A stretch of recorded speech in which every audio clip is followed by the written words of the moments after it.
इस लेख में निहित किसी भी जानकारी, सामग्री, गणना की सटीकता या विश्वसनीयता की गारंटी नहीं है। विभिन्न माध्यमों, ज्योतिषियों, पंचांग, प्रवचनों, मान्यताओं, धर्म ग्रंथों से संग्रहित कर ये जानकारी आप तक पहुंचाई गई है। हमारा उद्देश्य महज आप तक सूचना पहुंचाना है। इसके उपयोगकर्ता इसे महज सूचना समझकर ही ले। इसके अतिरिक्त इसके किसी भी उपयोग की जिम्मेदारी स्वयं उपयोगकर्ता की ही रहेगी।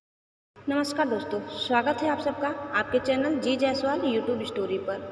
दोस्तों, आज हम लेकर के आए हैं सिंहासन बत्तीसी की कहानी, पुतली विद्यावती की कथा। दोस्तों, आइए हम आगे बढ़ते हैं और जानते हैं इस कहानी के बारे में।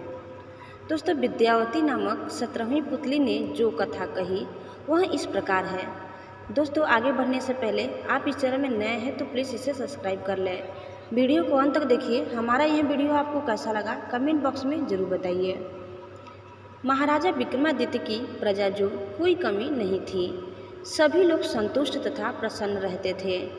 कभी कोई समस्या लेकर यदि कोई दरबार आता था तो उसकी समस्या को तत्काल हल कर दिया जाता था। प्रजा को किसी प्रकार का कष्ट देने वाले अधिकारी को दंडित किया जाता था। इसीलिए कहीं से भी किसी तरह की शिकायत नहीं सुनने को मिलती थी। राजा खुद भी भेष बदलकर समय समय पर राज्य की स्थिति के बारे में जानने को निकलते थे। ऐसे ही एक रात जब वे भेष बदलकर अपने राज्य का भ्रमण कर रहे थे तो उन्हें एक झोपड़े से एक बातचीत का अंश सुनाई पड़ा। कोई औरत अपने पति को राजा के साफ साफ कुछ बताने को कह रही थी और उसका पति उसे कह रहा था कि अपने स्वार्थ के लिए अपने महान राजा के प्राण व संकट में नहीं डाल सकते।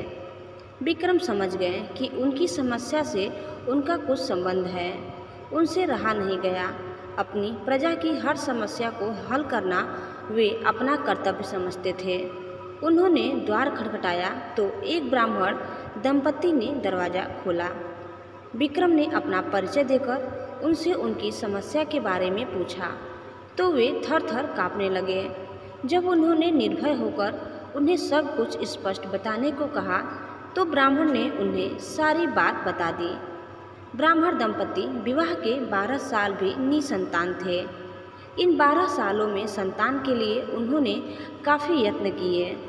व्रत, उपवास, धर्म, कर्म, पूजा पाठ, हर तरह की चेष्टा की, पर कोई फायदा नहीं हुआ। ब्राह्मणी ने एक सपना देखा है। स्वप्न में एक देवी ने आकर उसे बताया कि 30 कोस की दूरी पर पूर्व दिशा में एक घना जंगल है जहाँ कुछ साधु सन्यासी शिव की स्तुति कर रहे हैं। शिव को प्रसन्न करने के लिए हवन कुंड में अपने अंग काटकर डाल रहे हैं। अगर उन्हीं की तरह राजा विक्रमादित्य उस हवन कुंड में अपने अंग काटकर फेंके तो शिव प्रसन्न होकर उनसे उनकी इच्छित चीज मांगने को कहेंगे। वे शिव से ब्राह्मण दंपति के लिए संतान की मांग कर सकते हैं और उन्हें संतान प्राप्ति हो जाएगी। विक्रम ने यह सुनकर उन्हें आश्वासन दिया कि वे यह कार्य अवश्य करेंगे। रास्ते में उन्होंने बेतालों को स्मरण कर बुलाया तथा उस हवन स्थल तक पहुंचा देने को कहा। उस स्थान पर सचमुच साधु सन्यासी हवन कर रहे थे तथा अपने अंगों को काटकर अग्नि कुंड में फेंक रहे थे। विक्रम भी एक तरफ बैठ गए और उन्हीं की तरह अपने अंग काटकर अग्नि को समर्पित करने लगे।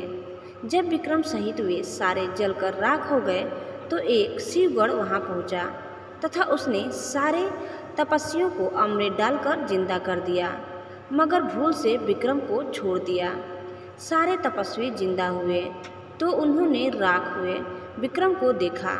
सभी तपस्वियों ने मिलकर शिव की स्तुति की तथा उनसे विक्रम को जीवित करने की प्रार्थना करने लगे।